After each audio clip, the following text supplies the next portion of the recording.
The AFC North was dramatic yesterday, to say the least. Let's start with Pittsburgh and Cincinnati, a game that Aaron Rodgers could not finish.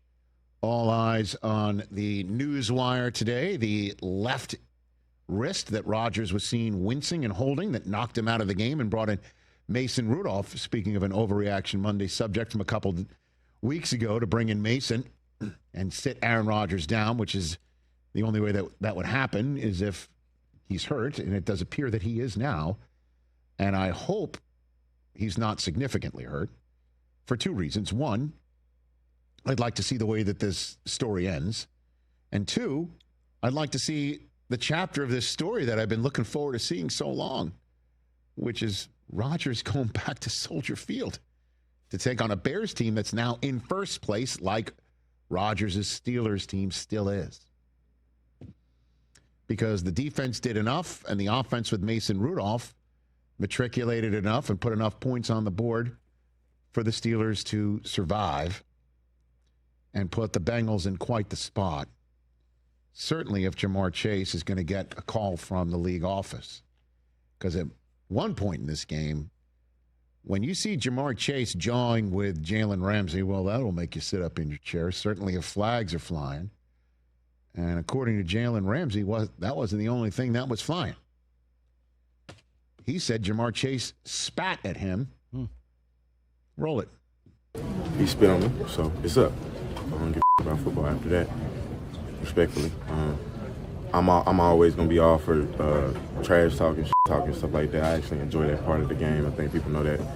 But and that's what we was doing. I mean, after the first one, the first little thing, the play before, he tried to like crack block me or whatever.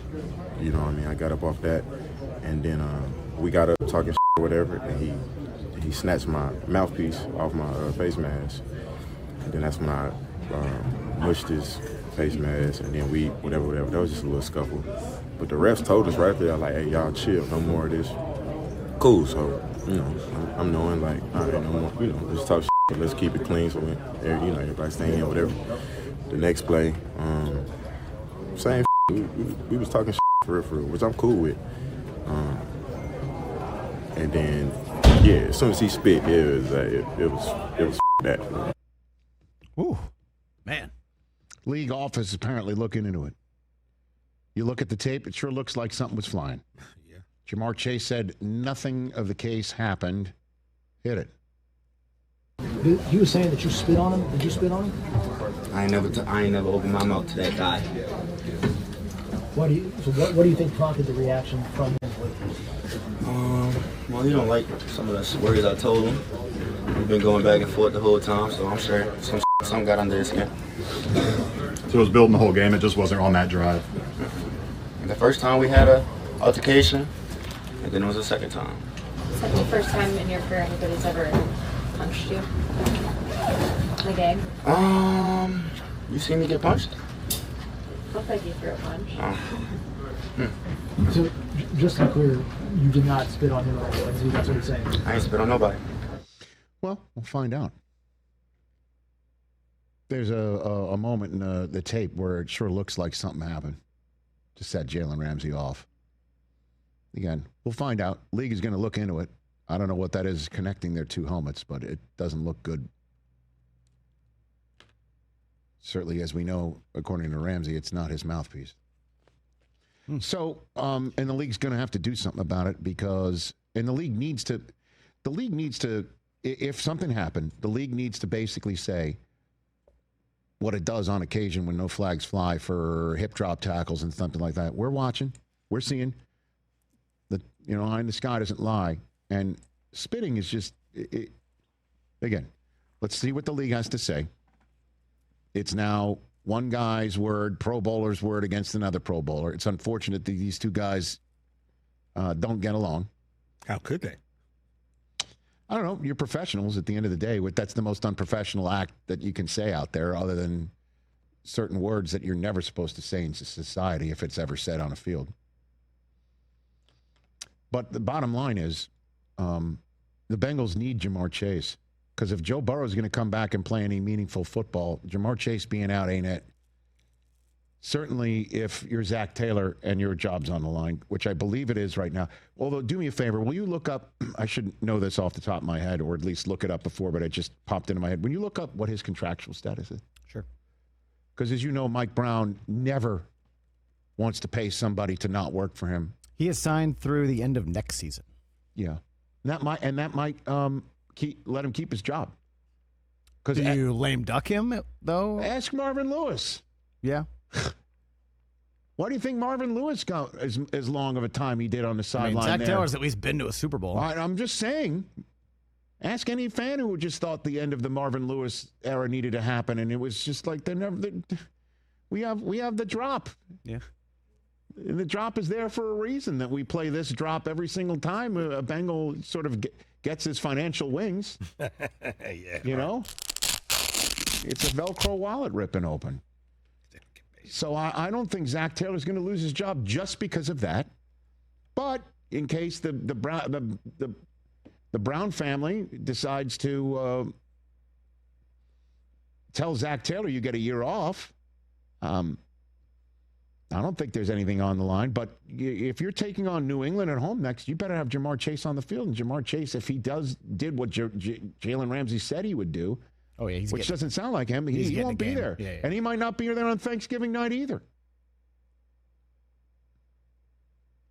Although it does appear it's a one-game situation, because we saw Jalen Carter do it, and the league didn't suspend him because they said it happened before a snap in the game. So he did miss a game because of it, because he got ejected. That shouldn't have counted, by the way. And by the way, so the Bengals, once again, watch another team score their season high in points, 34 points for the Steelers. But they also took the ball away twice. They're now 5-1 when they record a takeaway. That's it. I mean, you want to look at what the Steelers' formula is. The defense does its job, and the offense does enough. And Mason Rudolph did enough.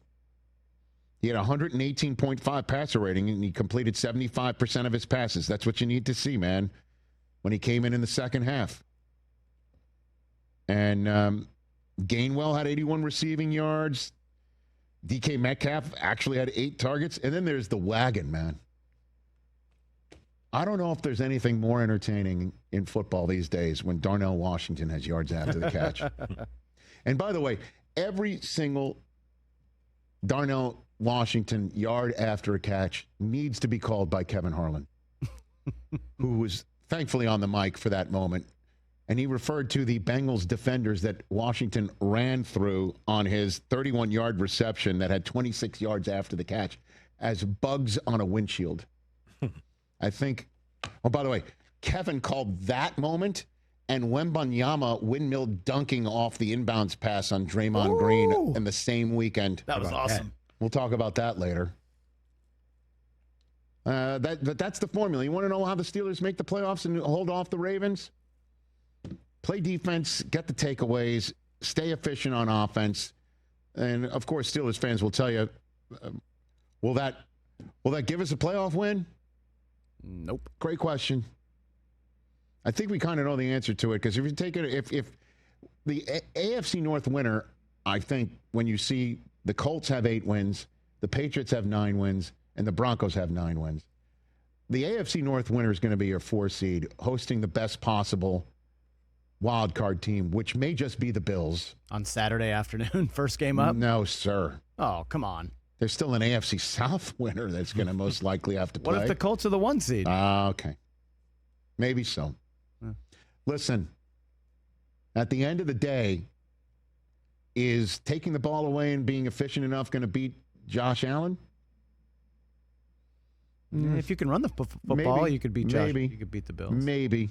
Hey, you made it all the way to the end. Thanks for that. Check us out every single day streaming live on Disney Plus and the ESPN app 12 to 3 Eastern.